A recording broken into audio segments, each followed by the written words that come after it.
Alright, so this is the first video about the world in flames, and in this we're going to go through totalitarian governments as well as cover the Axis powers formation of. So first off, a totalitarian government, they also call these authoritarians, dictatorships, tyrants, despots, etc. But some key traits of totalitarian government, first off, it's a dictatorship or one party. So in the United States, we have a two-party system. This is where you just limit it. Second thing, you need a dynamic leader. Third thing, there is an ideology, some type of belief system. Fourth, the state controls all sectors of society. State meaning the government, so they will control the religion, etc. The fifth thing, state control over the individual. There is no individualism. You're kind of a little cog that moves in this whole thing. Next, there's dependence on modern technology.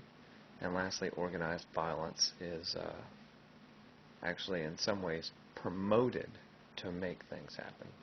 So that's totalitarian government, okay?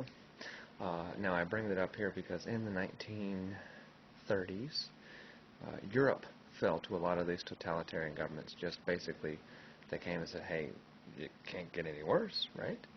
And so they gave their rights and authorities over these people who said that they would fix them. Now, key part of that is the secret police. In Russia, they just called them the Red Guard. In Italy, they were the brown shirts. And probably the most infamous were the Gestapo of Nazi Germany. But the secret police were there to enforce that you were doing what that leader said you were to do. So if you were a curfew, or in the case of the Nazis, if you were Jewish, there was no intermingling between Jew and Aryan race, and so they were there taking care of that.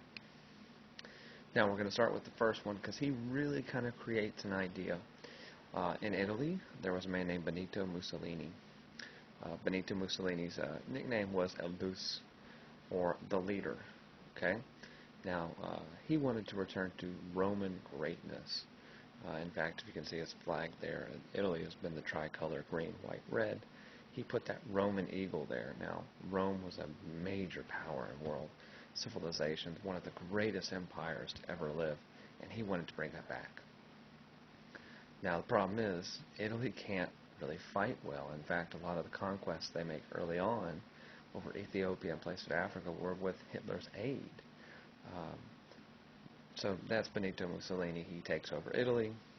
He kind of did it roundabout, and it ended up being King Victor Emmanuel II made him prime minister, gave him powers, and said basically do what you need to do. Now, it is Benito Mussolini who creates the Fascismo de Combattimento. Probably my Italian's bad, I speak Spanish, sorry. Basically, fascism, okay? Now, we have 14 defining characteristics of fascism. First off, number one, we have powerful and controlling nationalism, meaning you want to be this big nation. Number two, you have disdain for human rights. You don't think that people are born with human rights, that they just kind of fit into a system. Number three, you have identifying enemies as a unifying system. Number four, you have supremacy of the military. 5, rampant sexism. That's meaning that men are highly superior to women in this case. Number 6, you control the mass media. In the case here, you've actually burned down socialist newspapers and things like that. Number 7, you have an obsession with national security. Number 8, religion and government become intertwined. A lot of times they almost worship this leader in a godlike system. We call that a cult personality. Number 9, we have corporate power is protected. Number 10, labor power is suppressed. Number 11, disdain for intellectuals and the arts, because they kind of see what's going on. 12, you have an obsession with crime and punishment.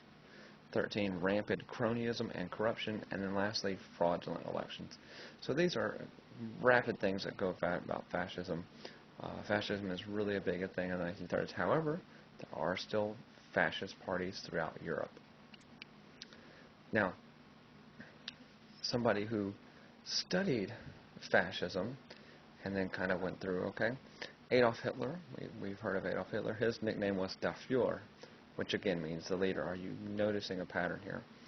Now, he was a former German soldier. He joined what was called the German Workers' Party and quickly became its leader. He changed the name of the party to the Nationalist Socialist German Workers' Party, or Nazis. He created the brown shirts to serve as his stormtroopers, as his kind of men on the ground to kind of create problems. Now, Hitler wanted to take complete control of Germany. The Weimar Republic, which had been in power for a long time, did not want to give up power. So he had something called the Beer Hall Putsch. Now, in the Beer Hall Putsch, he took a lot of Nazis in, and he was going to try and kill a lot of the Weimar Republic. Well, it didn't work, so he got thrown in jail. While he's in prison, he writes a book called My Struggle, or Mein Kampf. It sold 5 million copies and made him rich. Some topics he covered here. Jews were evil. Germans were a superior race. The Führer principle, the leader principle. A dislike of communism and democracy. And the need to conquer Russia as well as basically the world. So all these things he's going to try to do. Basically, he tells the world, this is what I'm going to do if I come to power. And everybody said, psh, he's crazy. We need to listen to the crazy ones because sometimes they're telling us exactly what they're going to do. Now, fascism and Nazism are intertwined because Nazism is born of fascism.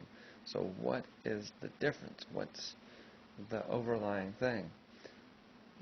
Nazism believed in race superiority. They believed that one race was better than the other. And then you just follow the rest of the 14 steps we talked about, not about fascism. Now, in Japan, Emperor Hirohito wanted to return to this Japanese nationalism, and he gave most of his power to a man named Hideki Toyo.